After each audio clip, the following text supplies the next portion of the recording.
is the idea of like the robot partner, is that like you think it's going to be a real thing in the future where people are just like, why would I want to have a relationship with a messy human who's like complicated and annoying and I don't like, when I can just have this thing that sort of like always does what I want. And It might happen only if you truly believe in the consciousness in the machine. That because you fell in love with consciousness, right? So it could happen if you're like convinced that you are loving a real person robot, right? And I've heard things though about people will start like just based on like a couple of communications, even with just like Alexa and stuff, they'll start thinking that it's actually like understanding them. And so I don't think it's a stretch to think, hey, this robot responds exactly the way a spouse would, for me to start having thoughts like you just described. Some people responds the way I want it to. Oh, right. But it seems on the outside to have all of the, it smacks of being a human in every way.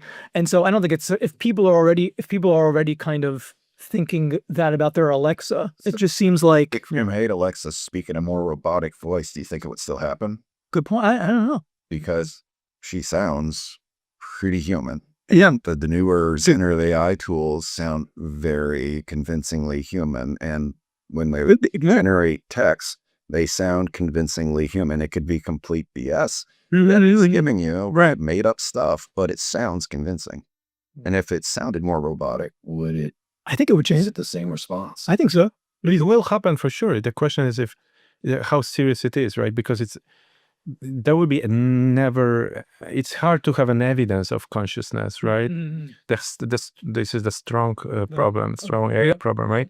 You can't verify it. So it will be a question of belief.